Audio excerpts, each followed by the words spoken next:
Hey guys, thanks for checking out Otto. I am Michael, the developer, and today we're going to go through a little walkthrough of the app and just show you what it's all about. And if you run into any issues or have any questions or any feature requests, please reach out to me at support@autoapp.ai. All right, let's get started. So when you open the app, you'll probably be prompted for a license. So if you have that, you can go ahead and enter that here. Or if you started the trial, I already have it, so it's gonna block me and prompt me to go buy it. So I already have a license, so let me go fix that right now. All right, so now we're in the app. One thing to note is I am running on version 1.2. So if you look here in the settings at the bottom right, you'll see version 1.2. And if you go to About, you can also see the version here. So keep in mind I'm on version 1.2. Things may have changed since you watched this video, but I'm sure most things are going to be the same and you can get some good info out of this. So when you open the app, you'll be looking at this screen and it'll be pointing you to upload your stems. You can either click here and that'll open a Finder window, or you can just go ahead and drag your stems from wherever you get them.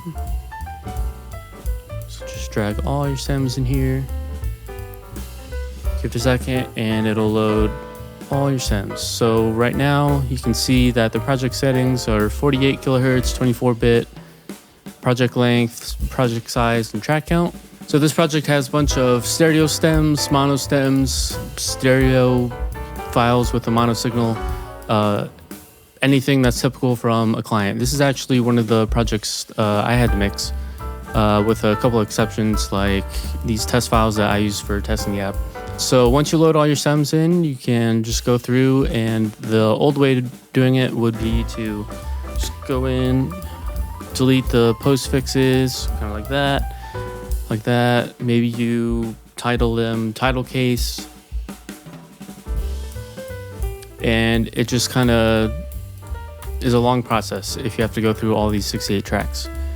So what you can do is, right when you import your stems, you can go to Analyze, and it'll default to analyzing all of the tracks.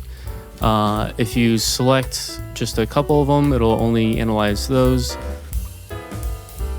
But if you don't have anything selected, it'll just analyze all of them. So give it a second to go through and look at all the audio files. It's actually right now going through all of the audio data and seeing if they're mono or stereo. Some stereo tracks have a mono signal in them, and it will detect that and also include the angle at which it's at. So if you look down here, this is a mono signal with or inside a stereo track, and it's panned 52% left. So once it's all done, it will show you your new title here. And those are based on your naming rules, which I'll get to later. But you can go through and check if these are all that you like. If you don't like something, maybe say you don't like this one, then you can go here, copy that, easily paste it, start from scratch, and then do your thing like this. Fox harm left or something. So just go through there.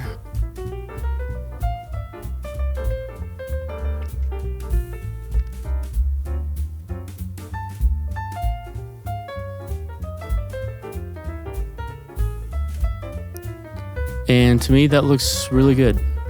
So sometimes you have, say, two mono piano tracks that are actually recorded stereo, and you would like them to be a stereo track.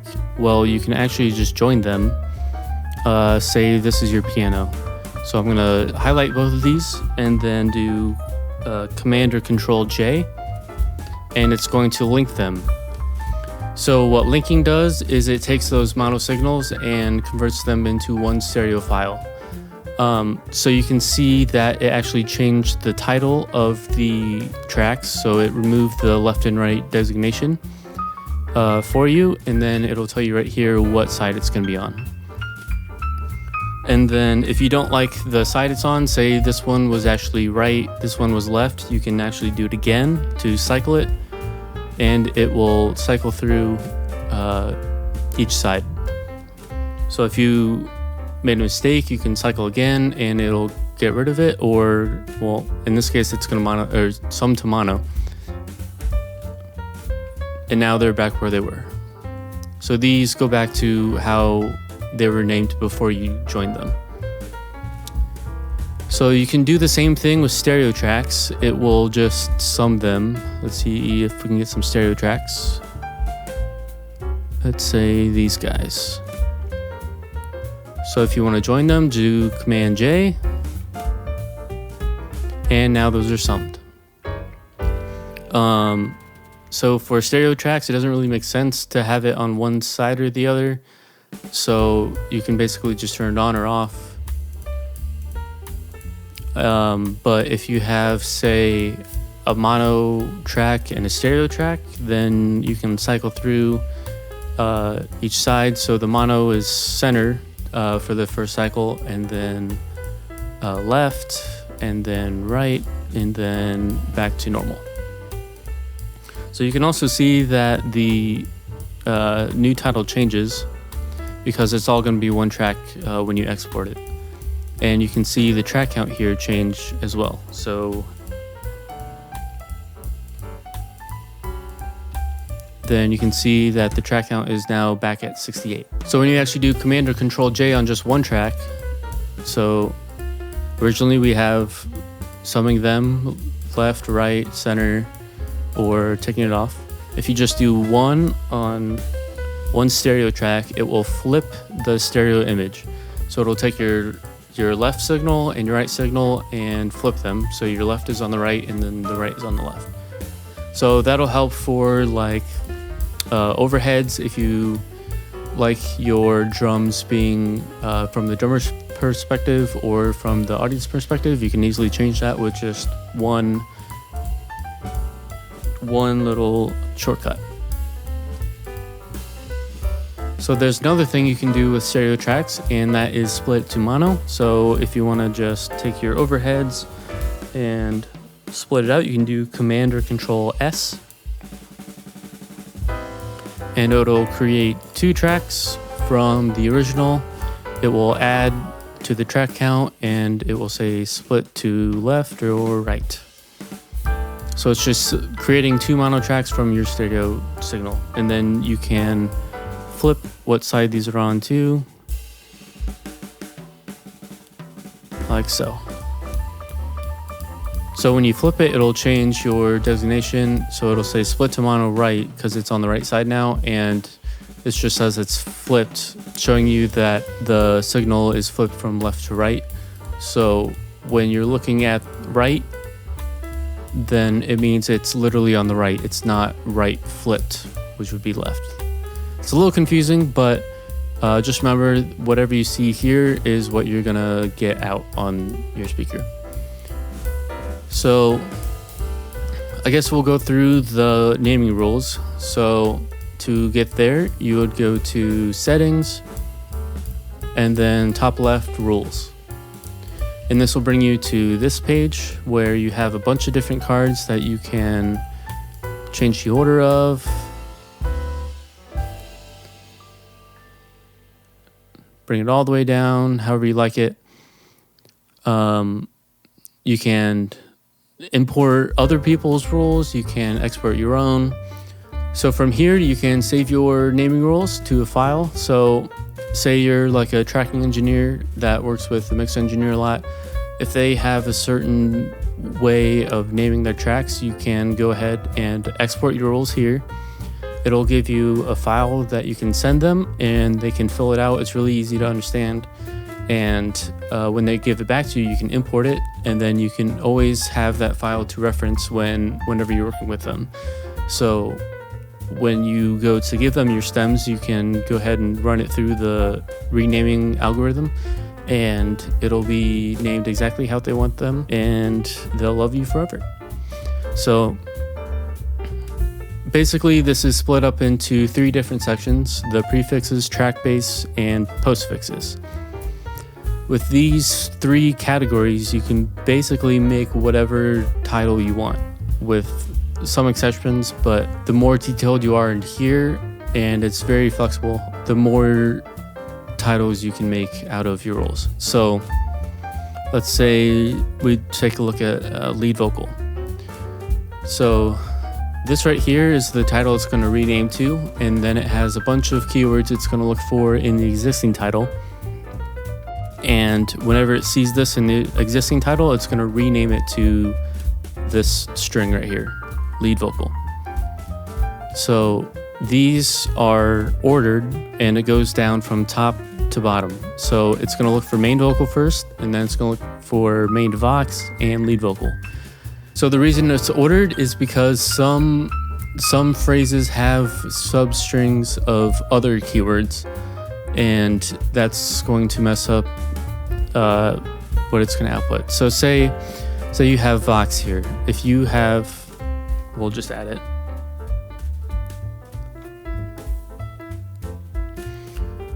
And we'll bring it to the top. Okay, so we have vox here. Say that the title you get is main vox. It's gonna go and see vox first. It's gonna rename this string to LV, and then you're left with main in front. So you're gonna end up with main LV, which is not exactly what you want. You wanted it to just be LV. So what you'd want to do is you would want it to process this word after this phrase, so it picks up main vox, and then it gets rid of that phrase, and then it won't actually see vox anymore, and you'll be just left with lead vocal.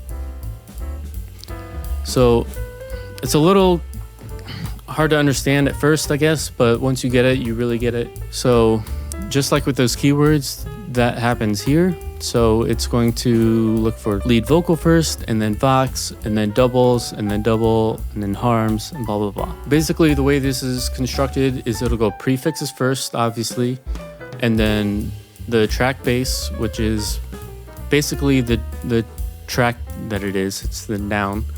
And then it has postfixes after that.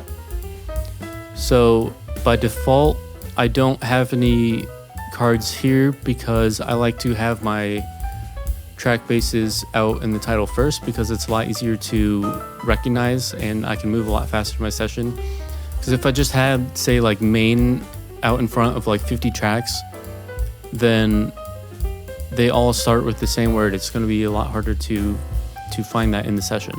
So I like having my track bases out first, and then have any adjectives out here, like left, right, center, intro, chorus, all that, be after, say, guitar, clean guitar, bass, whatever. So these delete postfixes and delete prefixes are just places where you can add keywords to delete. So say you want to always delete, I don't know, Brian, because you don't want names in your vocal tracks. So it's going to go through, look for Brian, and then delete that from the title so you won't actually see it. So you can obviously add your cards here. You can do this, test, it'll add it here. And then you can obviously move it around. And when you move it around, this little trash can is going to come up. So if you drag it over that, it'll delete it. And the same happens for the keywords. So if you go here, you can drag it, little trash can is going to come up, and you can delete it. If you want to always go back to the default settings, you can do restore all default. I would definitely recommend you export your rules first so you save it, because when you do that, there's currently no undo or redo, which I'm going to change. But for now, I would definitely recommend exporting your rules first so you have that as backup. So if we go back here to track prep, then you can see it changed 80s pad. Pad was my keyword in here. Let's go down, pad. So it recognized that as a track base. So I don't have any prefixes, so pad is first. It didn't recognize 80s, so it will go between the track base and the postfix. So it goes prefix, track base, descriptors is what I call it. It's any word that's not recognized, and then postfixes. So pad 80s. So that's great. I can see the track right here, and then there's a descriptor right here. Acoustic guitar, I like that to be just one word, acoustic. It'll go through and see if there's weird like endings with numbers, so it'll see all these _1. It'll delete those if there's a majority of tracks that have it. It will go through all your tracks, see if there's any common phrases in them, and then remove them, because those common phrases are not going to help you find your track in the session, so there's no point in having them. Just delete them.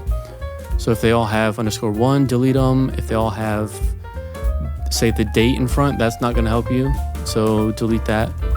So yeah, let's just go through here and look a little bit more intently. These guys weren't deleted, so because there wasn't a majority of them. So if you just go in here and easily just delete these, then you're all good. You can see that these are actually the same title now.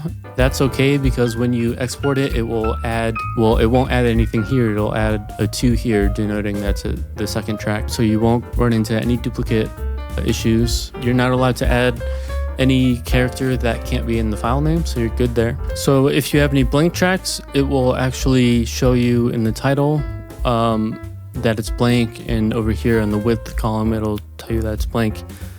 Let me go get one actually. All right, I've got a little test file here. I'm going to select that, analyze. It'll use these settings, and you can see that it says blank here, and then it also adds on the title itself this little blank tag. So you can easily see what files are blank even after you export this, and you can choose to either export it or not. So if I have removed blanks here, untoggled, it'll still give you this renamed track, and you'll have it in your stems. You can go through and do Command B, and it will untoggle that if you select it. And if you don't have this selected, it won't actually go through and look for a mono signal or stereo signal. It will just say if it's blank or not blank. So let's take a look at the settings. So you can see here, whenever it renames your titles, it will obviously go through the rules, but you can also choose the words to be in title casing, all uppercase or all lowercase. You can have remove descriptors, which again is the words that aren't picked up by your naming rules. I would recommend leaving this off, because most often than not, it really helps you. And if you don't like a certain word in the title, you can just delete it pretty easily. And then over here, we got normalized type. Right now, it's just peak. I plan to add like RMS, LUFS, and all that. And then you can set your normalized target here. Say you want it to be minus 12 dBFS. Oops, not 120. Minus 12, it'll normalize all your peaks to minus 12. Here you select your pan depth. We got these options. So your panning angle that Otto recognizes is going to be dependent on that pan depth. So you see 52% here. That value is going to change based on the pan depth you use. So make sure this pan depth matches your pan depth that you use in the DAW. So if they don't match, it's going to be an angle that doesn't make sense. So make sure those are the same. So for here, you can either choose the export directory of being the folder where your stems come from, or you can choose the parent of where they come from, or you can choose custom folder of your choosing here. And then we also have place a new folder. These are default on because it's just a little bit safer. And then over here on the right, you can see all your shortcuts. Like I just went through, you can toggle blank tracks on and off. You can join your tracks, you can split them.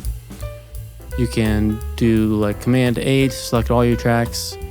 yeah, a bunch of different shortcuts. Always adding to this. So if you have something that you want to see, please let me know, and I will do my best to get that out within a few weeks. Don't quote me on that. So let's take a look at one more screen, which is the post DAW. So this basically is just where you can add a bunch of metadata to your files. So when you're done with your mix or your master, then you can add different metadata. So say you want to upload it to different music libraries, you would need to write out your tempo, your key, your comment, say mixed and mastered by blah, blah, blah, and do that here. So what's cool about this is you obviously have a drop down here, but you can say pad here, artist is cool guy. Oh, not call guy. Cool guy. And then you can actually select this track, do Command or Control C, and then paste it on whatever tracks you want. So if you look through here, all of these now have the same metadata info. So that really helps save time. You can also obviously clear, reset it to what it was originally, and then obviously save it here. So this is kind of not well built out right now. I do plan on adding a lot more, but there's just a lot to do, and I want to get it out to you guys. So let me know if you have any questions or need any help. Again, I am available through support at ottoapp.ai. I always love feature requests, so if you want to have something implemented that you've been wanting for a while, let me know. Always happy to help if you have any issues. And if you haven't heard of Otto before, well, now you do. And there's actually a website for it called ottoapp.ai. And I'd love to hear your feedback in the comments below. And I'm always updating this guy, and I've got tons planned. So honestly, by the time you see this, there's probably going to be a lot changed, but the fundamentals are going to be there. So hopefully this helps you a lot, and I will see you next time. Thanks.